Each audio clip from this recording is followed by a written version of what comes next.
सो हे नाथ यदि आप मुझ पर कृपा रखते हैं तो कोई छोटा सा उपाय बताइए जिससे उनके सब पाप नाश हो।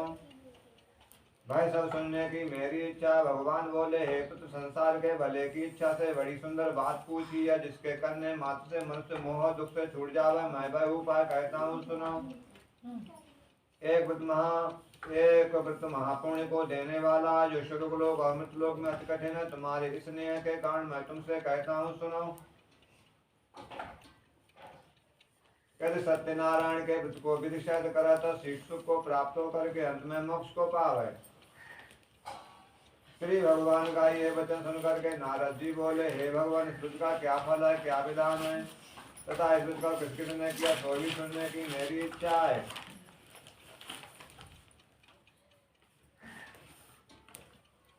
सो आप विस्तार पूर्वक कहिए, व्रत कब किया जावे। तो श्री भगवान बोले, ये व्रत दुख शोक आदि का नाश करने वाला, धन धान्य को बढ़ाने वाला है, सौभाग्य और संतान को देने वाला है, सब जगह विजय कराता है, जब चाहे श्रद्धा और भक्ति के साथ करें। श्री सत्यनारायण का पूजन सायकाल में ब्राह्मणता भाई बंधुओं से धर्म में पारायण होकर के करे, भक्ति पूर्वक से सुंदर मगध का प्रसाद बनावे, केला की फली, घी, दूध, गेहूं का आटा ले, गेहूं का आटा ना हो तो चावल के आटे में शक्कर या गुड़ मिलावे। सभा पाव सभा से सभा मन जितनी भी श्रद्धा हो भगवान को अर्पण कर स्वयं प्रसाद पाव दावरों को बांटे। सब लोगों को बुला करके कथा सुनाए, ब्राह्मणों को दक्षिणा दे करके उनको भोजन करावे, भक्ति के भगवान का कीर्तन कराए। इसके बाद भगवान का स्मरण करते हुए सब लोग अपने अपने घर को जावे। जो मनुष्य ऐसा करेंगे उनकी मनोकामना निश्चय सिद्ध होगी। विशेष करके कलयुग में दुखों से छूटने का सबसे छोटा और सरल उपाय यही है। प्रेम से बोलो सत्यनारायण भगवान की जय।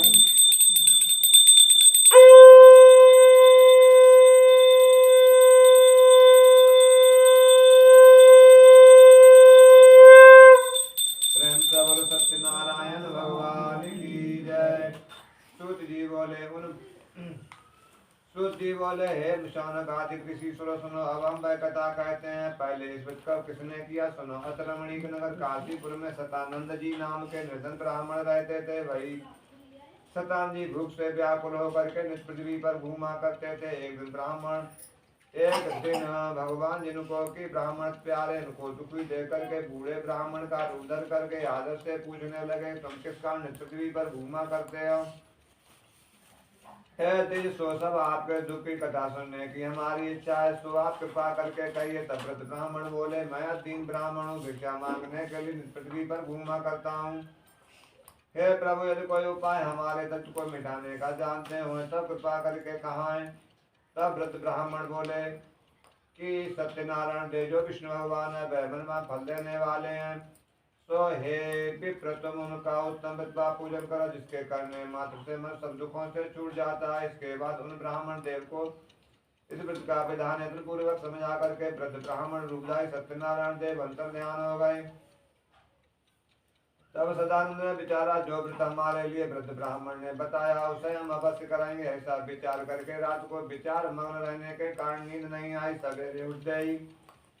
सदानंद जी ने संकल्प किया, आज की भिक्षा से भगवान सत्यनारायण का पूजन करेंगे, और इसके बाद वो भिक्षा चले गए। उसी दिन ब्राह्मण सतान को बहुत सा धन प्राप्त हो गया।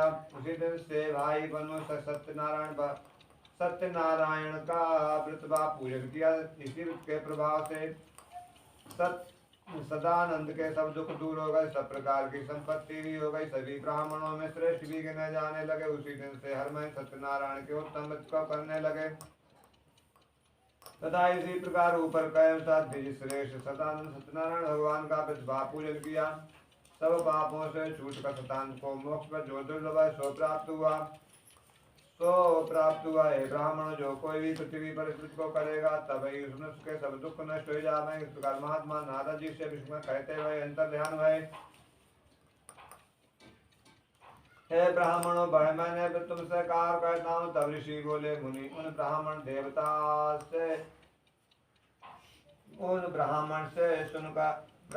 से सुनकर इसको पृथ्वी पर किसने किया, सो भी सुनने की मेरी इच्छा है। सूर्य बोले, मुनियों, सतान के बाद इसने भी पृथ्वी पर इसको किया, वह भी सुनो।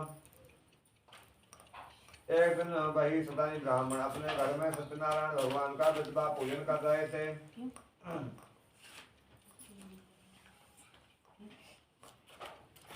पूजन कर रहे थे। अनुसार विस्तार पूर्वक पूजन कर रहे थे। भाई बहनों सद पूजन कर रहे थे।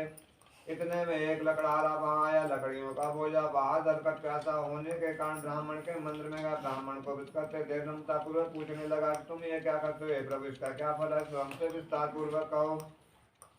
ब्राह्मण बोला, ये सत्यनारायण भगवान का पिता जो सबको महिमा फल देने वाला है, इसी के तो सर्व प्रवास है, हमारे घर में सब संपत्ति है। उनसे इसका विधान सुन करके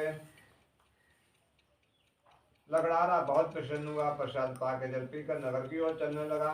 सत्यनारायण देव का मन में चिंतन किया, लकड़ी बेचकर गांव से जो धन मिलेगा उसी सत्यनारायण के उत्तम हित को करेंगे। ऐसा मन में चिंतन कर लकड़ी का बोझा सिर पर धर के जिस नगर में धनी लोग रहते थे वहां गया। उस दिन लकड़ियों का दूना मूल्य प्राप्त हुआ। तब तो उसका हृदय प्रसन्न हुआ। सुंदर पके केले के फंसकर घी दूध गेहूं का आटा ले इन सबको सजा लेकर अपने घर को गया। पूर्व सत्यनारायण भगवान का विधवा पूजन किया। इस लोक में सुख भोगने के अंदर सत्यनारायण के लोक हो गया। प्रेम से सत्यनारायण भगवान की जय। लक्ष्मी नारायण भगवान की जय।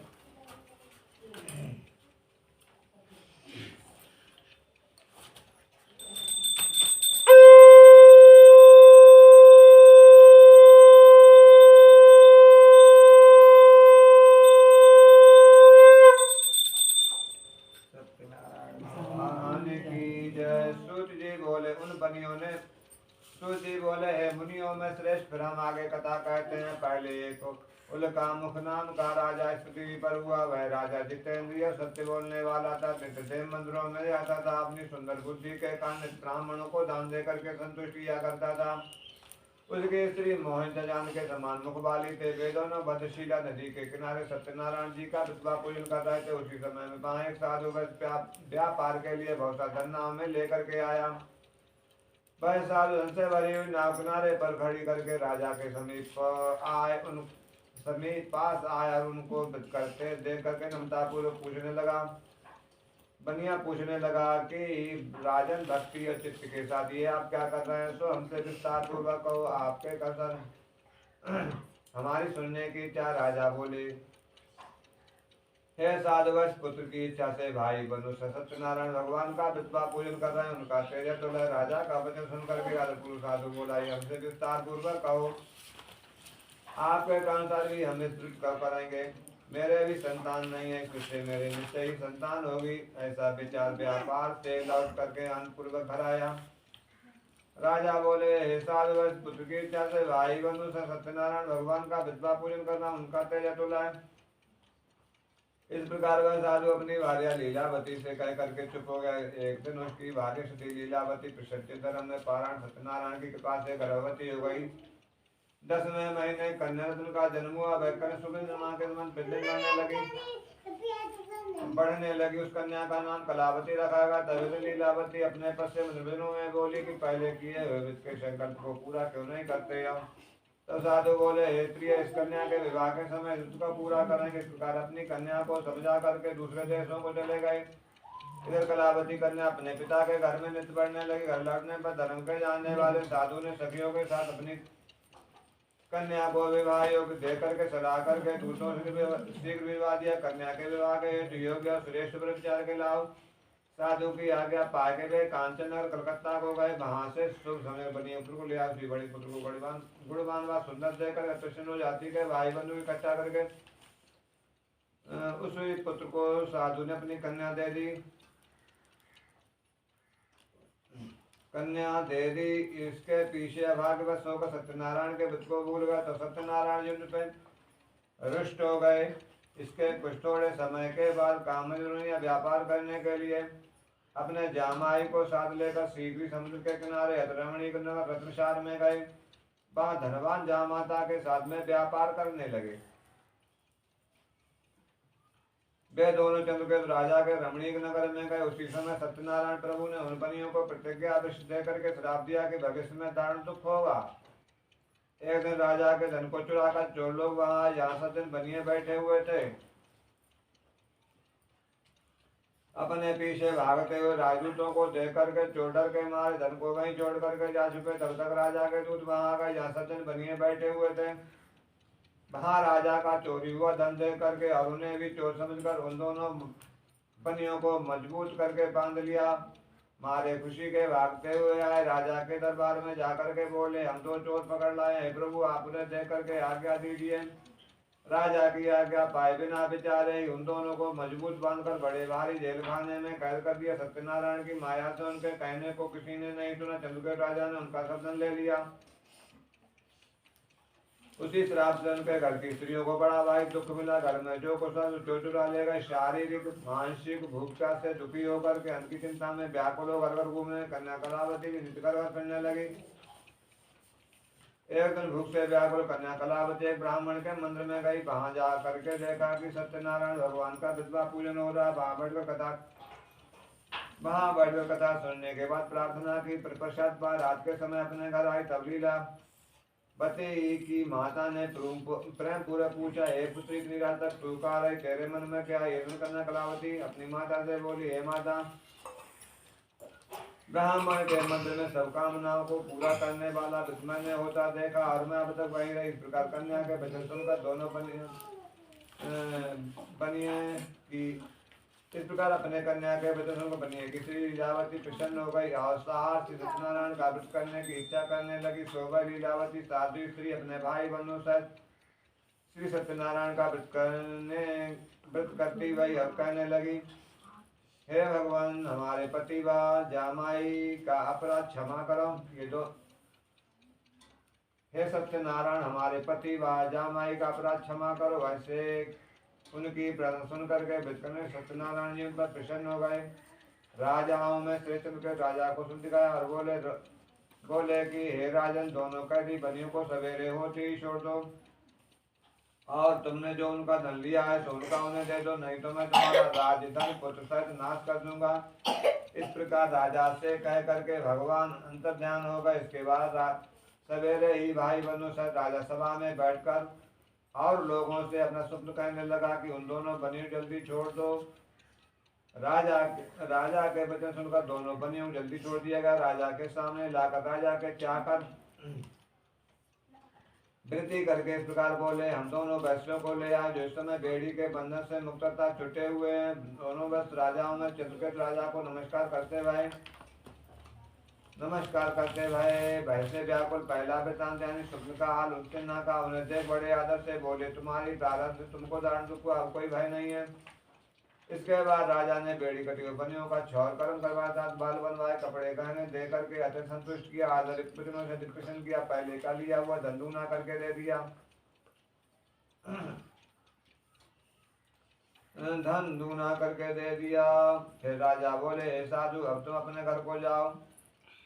राजाओं में से राजा को नमस्कार करते हुए और दान पुण्य करते हुए बेबनिए दोनों अपने घर की ओर चलने लगे। प्रेम से बोलो, सत्यनारायण भगवान की जय, लक्ष्मी नारायण भगवान की जय।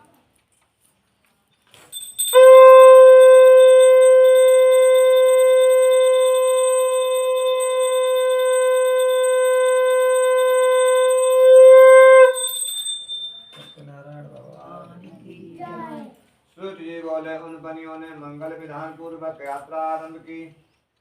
ब्राह्मणों को धन देकर नगर की ओर चलने लगे। उन वैश्यों के कुछ दूर जाने पर सत्यनारायण प्रभु ने उनके मन की बात जानने की इच्छा से पूछा कि तुम्हारी नौका में क्या है। तब बेमदांत महाजन अनादर कर हंस करके बोले, दंडी महाराज, क्या पूछते हो, क्या आपको धन चाहिए? मेरी नौका में केवल तपस्या भरे। ऐसे झूठे वाक्यों को सुन करके भगवान बोले कि तुम्हारा वचन सत्य हो। ऐसे कहे दंडी महाराज उनके पास से शीघ्र चलने लगे और वहां से कुछ दूर जाकर समुद्र के किनारे बैठ गए। दंडी वेदाई सत्यनारायण जी के चले जाने पर नित्य क्रिया करके नाव को जल के ऊपर उठी हुई देख वे दोनों बने ताजुब करने लगे। नाव में पत्ता देख करके मूर्छित होकर के गिर पड़े। थोड़ी देर में सावधान होने पर बनियों को महाचिंता हुई।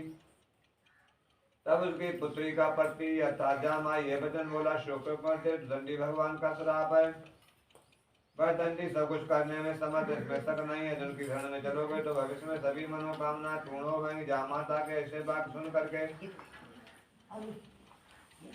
वैश्य दंडी महाराज के पास गए, उन्हें भक्ति पूर्वक प्रणाम करके आदर से बोले, जो मैंने आपके सम्मुख झूठ कहा वह मेरा अपराध क्षमा करो,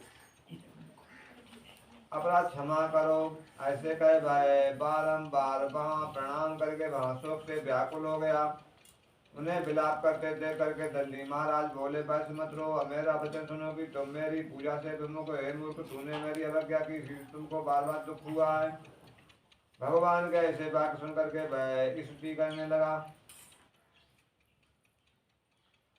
साधु वैसे बोला, हे प्रभु आपकी माया से ब्रह्मादिक देवता भी मोह को प्राप्त होते, आपके रूपशील गुणाज को नहीं जानते, तो इसमें आश्रय क्या, तो मैं तो मूर्ख हूँ, फिर भला मैं आपको कैसे जान सकूँ। आपकी माया से मोहित हो रहा हूँ, आपकी माया से मोहित हो रहा हूँ, आप प्रसन्न हो जावे और जैसा मेरा धन वैभव पहले विस्तार था वैसा कर रहे, मैं आपकी धन मेरे आप रक्षा कीजिए, मेरा रक्षा धन कर दीजिए, मैं आप धन मेरी आप रक्षा कीजिए। ऐसे व्यक्ति से भरे हुए वचनों को सुन करके भगवान प्रसन्न हो गए।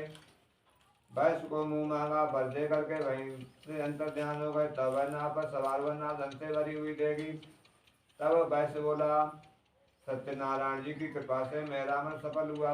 ऐसे कह सबके साथ जिससे सत्यनारायण भगवान का विधवा पूजन किया।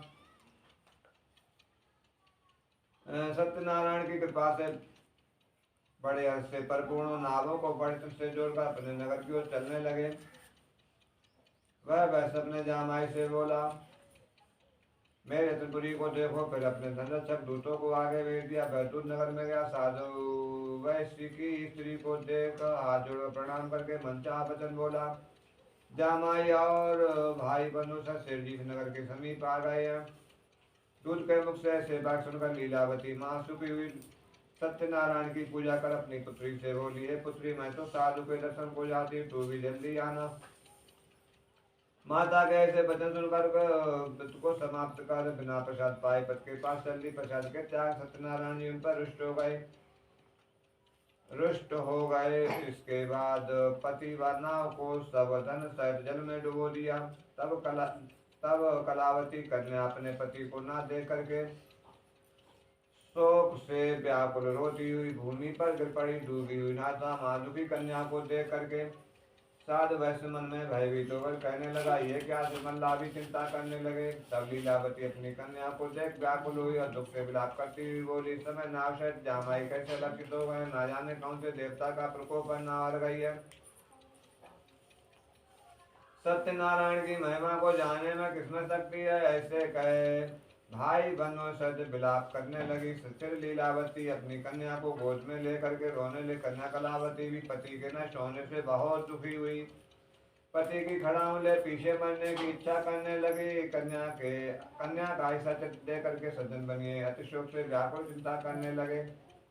धर्म पारायण वैश्य बोले, या तो सत्यनारायण ने उनको जामाई धनाज को हर लिया है, या मैं ही सत्यनारायण की माया से बोल रहा हूँ। मैं अपने वैभव विस्तार के अनुसार सत्यनारायण जी का विधवा पूजन करूंगा। सबको इकट्ठा करके मन की बात कही। दंड के समान पृथ्वी पर गिरकर सत्यनारायण जी को बारंबार प्रणाम किया। तब तो तीनों के पालक भगवान उन पर प्रसन्न हो गए।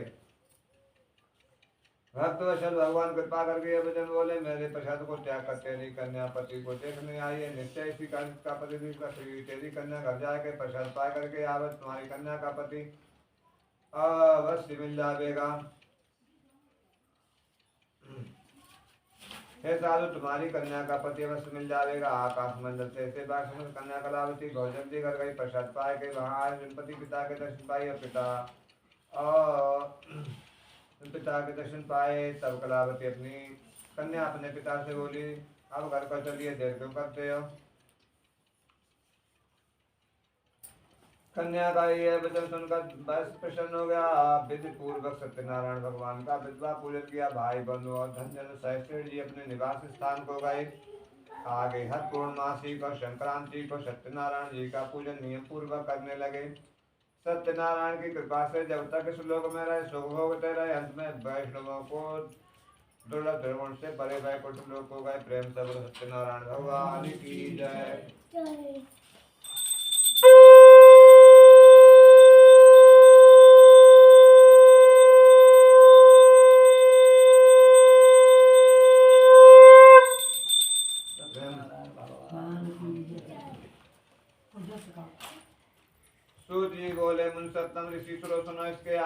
कथा कहते हैं। प्रजापान करने में तत्पत्तुंगदुष नाम का एक राजा था। उसने भी सत्यनारायण के प्रसाद को त्याग करके बड़ा भाई दुख पाया।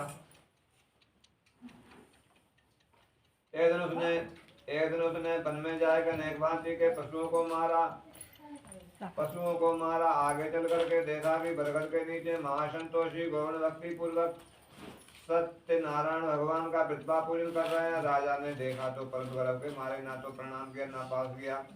तब गोपों ने प्रसाद ले राजा के पास रखकर फिर लौटकर बड़े हर्ष से प्रसाद पाया। राजा को प्रसाद त्याग करने में बड़ा दुख हुआ। उसके सब धनादि नष्ट हो गया। उसने निश्चय कर लिया मेरा सत्यनारायण प्रभु ने नाश किया है, इसलिए मैं वहीं जाऊं जहाँ सत्यदेव का पूजन होता था। मन में ऐसा विचार कर गोपगणों के पास गया। वहां जाकर राजा ने गोपगणों के साथ भक्ति पूर्वक सत्यनारायण भगवान का प्रतिभा पूजन किया। सत्यदेव की इच्छा से उनको धन पुत्र सफल प्राप्त हुआ। इस लोक में सुख भोगने के अंत सत्यनारायण के लोक हो या प्रेम से सत्यनारायण भगवान की जय।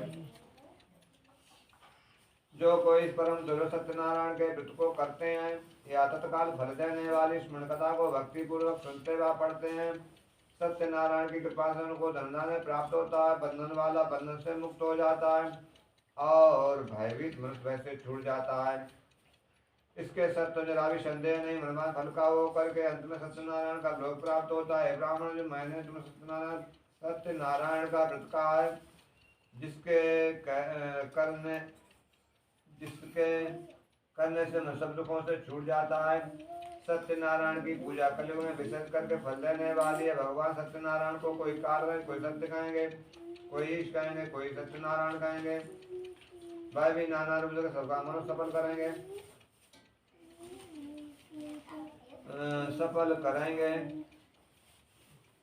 इसी प्रकार वह भी नाना रूप से मनुष्य सफल करेंगे।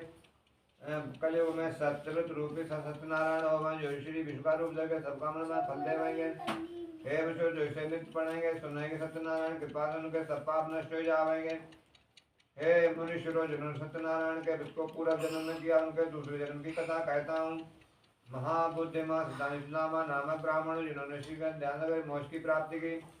लकड़ी बेचने वाले वीर राजा गुरु हुए जिन्होंने रामचंद्र जी की सेवा करके मोक्ष की प्राप्ति की। उल्कामुख महाराज राजा दशरथ हुए जिन्होंने रंगनाथ जी की पूजा करके वैकुंठ की प्राप्ति की। धर्मात्मा सत्यवादी साधु वैश्य राजा मोरध्वज हुए जिन्होंने आधा शरीर आरा से काट करके ब्राह्मण को दान दे करके मोक्ष की प्राप्ति की। तुम स्वयं मनोज सदभक्ति करके वैकुंठ को गए। तालजित ने भी सत्यनारायण के व्रत को किया। इस कथा को पढ़ा अथवा सुना उनके सब पाप नष्ट हो गए। भगवान के सत्यलोक यानी वैकुंठ को गए। प्रेम से बोलो सत्यनारायण भगवान की जय। लक्ष्मी नारायण भगवान की जय। भगवान को प्रसाद अर्पण करो।